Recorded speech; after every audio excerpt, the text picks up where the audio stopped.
अस्सलाम वालेकुम my YouTube family, कैसे हो आप सब। आई होप कि आप सब ठीक होंगे। अल्हम्दुलिल्लाह मैं भी ठीक हूँ। तो आज मेरी कुकिंग की कोई भी वीडियो नहीं है, क्योंकि ये मेरी वीडियो शॉपिंग की है। मैं बाज़ार गई थी, आपको बताया था कि छोटे बेबी की चीज़ें लेनी थी, उसकी शॉपिंग करनी थी, तो बाज़ार गई हुई थी। तो वहाँ से ये छोटी सी वीडियो बनाई थी शॉप की।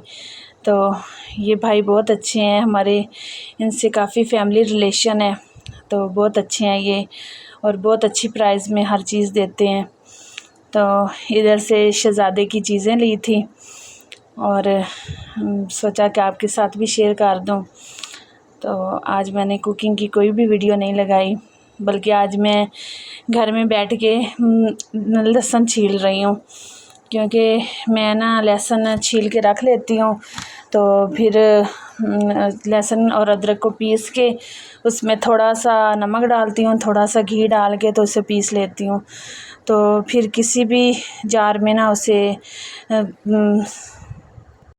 बंद करके रख देती हूँ। तो फिर बेशक वो 6 माह भी पड़ा रहे ना तो उसका कलर चेंज होगा और ना ही वो ख़राब होगा, और खुशबू भी वैसी की वैसी होगी। और नमक और घी का यही फ़ायदा है कि कलर भी चेंज नहीं होगा। तो वैसे पर्सनली मुझे लहसुन छीलना बहुत बुरा लगता है, क्योंकि मेरी जो अम्मा है वही लहसुन छीलती है। मुझसे मेरे तो ये हाथों में ना ऐसे जलन सी होती है। तो खैर आज मुझे छीलना पड़ा है, क्योंकि अम्मा की थोड़ी तबीयत ख़राब थी। तो मैंने कहा चलो आज फ़ारिग हूँ, आज और तो कोई काम है नहीं, तो ये बना के रख लेते हैं। तो देसी लहसुन इतना बारीक होता है कि इतनी देर में सालन पक कर तैयार हो जाए, जितनी देर में ये लहसुन छिला जाता है। और आज जो लहसुन हस्बैंड साहब लाए थे वो काफ़ी मोटा मोटा था, लेकिन है प्याजी कलर का था, जैसे देसी लहसुन हो। तो मैंने इनसे बोला कि ये आज वाला लहसुन ठीक है, मोटा भी है और देसी भी, तो प्लीज़ आप नेक्स्ट टाइम आपने यही वाला लहसुन लेकर आना है। तो हंस कर कहने लगे कि ये देसी लहसुन नहीं है, फार्मी है। वाइट कलर का भी फार्मी ही होता है और प्याजी कलर का भी, अगर वो ज़्यादा मोटा हो तो बस आप फार्मी लहसुन ले आया करें। मैंने कहा जब सारी सब्ज़ियाँ ही फार्मी खाते हैं तो लहसुन भी हम फार्मी खा लिया करेंगे। तो आप सब बताएं कि आप देसी ज़्यादा पसंद करते हैं या फार्मी। मैं तो वो काम करती हूँ जो मुझे आसान लगे, मुझसे ये मेहनत तलब काम नहीं होते। तो ये शॉपिंग करके भी हम काफ़ी रात को लेट आए थे, तो फिर काफ़ी लेट देर तक रात को ना जागते रहे हैं, फिर सोए हैं काफ़ी लेट, तकरीबन 12-1 बजे। और हमारे जो बच्चे हैं इन्हें तो नींद आती नहीं है। जब हम छोटे थे तो हमें अंधेरा होते ही नींद आने लग जाती थी। रात को 8 बजे ड्रामा लगता था, 2 ही चैनल होते थे उस वक्त, पीटीवी होम और पीटीवी न्यूज़। तो 9 बजे तो हमारे अब्बू के हाथ में रिमोट होता था, क्योंकि उन्होंने न्यूज़ सुननी होती थी, और हमारे पास बस 1 ही घंटा होता था 8 से 9 बजे तक।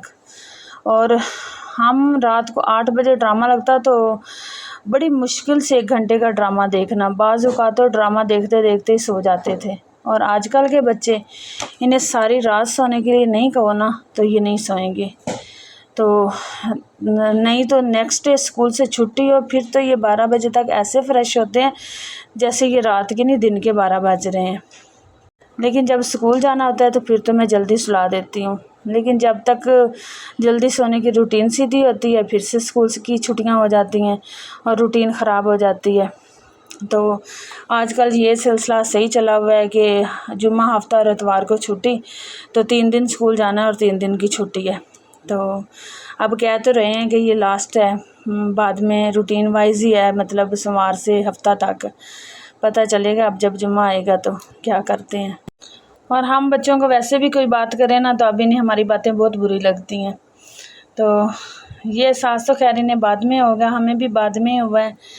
तो ये हकीकत है, जब कोई चला जाता है ना, जब ज़िंदगी में वो नहीं रहता तो तभी उसका एहसास होता है। बीवी है ना, जब शौहर के मरने के बाद रोती है तो ऐसे ऐसे कसीदे पढ़ती है कि सुनने वाला सोचे ये बंदा ज़िंदा था या कोई फ़रिश्ता था। लेकिन अगर इन्हीं तारीफ़ों में से 2 लफ्ज़ वो इसकी ज़िंदगी में कह देती तो शायद घर जन्नत बन जाता, और शौहर भी थोड़ा लंबा जीता, कम अज़ कम खुश तो जीता। اور جب بیوی دنیا سے چلی جائے تو شوہر ہر ایک کو روک روک کر کہتا پھرتا ہے یار گھر سنسان ہو گیا ہے، کوئی پانی پوچھنے والا بھی نہیں ہے۔ حالانکہ یہی جملہ اگر وہ ایک بار بھی بیوی کے جیتے جی کہہ دیتا نا تو وہ بیچاری مسکرا کر ہی آدھی تھکن بھول جاتی۔ اولاد بھی کمال کرتی ہے۔ ماں باپ کے جانے کے بعد فیس بک پر لمبی لمبی پوسٹیں، میرے ابو ویسے تھے، میری امی ایسی تھی، میرے ابو یہ کہتے تھے وہ کہتے تھے، ایسے ہوتا تھا ویسے ہوتا تھا۔ لیکن سچ یہ ہے کہ یہی دو میٹھے بول سننے کو ماں باپ ترس ترس کر چلے جاتے ہیں۔ اور ہم عجیب لوگ ہیں، زندہ انسان کی تعریف کرنے میں جیسے ٹیکس لگتا ہے، اور مرنے کے بعد پتہ نہیں کیوں یہی الفاظ بھی سستے ہو جاتے ہیں اور آنسو بھی۔ تو یاد رکھیں کہ تعریف کا اصل وقت زندگی ہے، کیونکہ زندگی میں اگر آپ نے قدر کر لی ہے نا تو ٹھیک ہے، ورنہ کیونکہ مرنے کے بعد تعریف نہیں صرف پچھتاوا رہ جاتا ہے۔ ہم اپنے دل کو سکون دینے کے لیے یہ سب کرتے ہیں۔ تو خدا را اگر آپ بچے ہیں تو اپنے والدین کی قدر کریں، تو یہ اگر ایک بار چلے جائیں نا تو پھر واپس کبھی نہیں آتے۔ ایک نوجوان کی نا شادی قریب تھی تو وہ خاندان کے ایک ایسے بزرگ کے پاس گیا جن کی شادی کامیاب ترین سمجھی جاتی تھی کہ ان سے کامیاب شادی کا راز پالیں۔ تو بزرگ نے کامیاب شادی کا راز یہ بتایا کہ ہم نے شروع دن سے ہی اختیارات تقسیم کر رکھے ہیں۔ تو چھوٹے معاملات میں بیگم کی چلتی ہے اور بڑے ایشوز پر میری رائے معتبر سمجھی جاتی ہے۔ تو لڑکے نے کہا کہ انکل میں کچھ سمجھا نہیں۔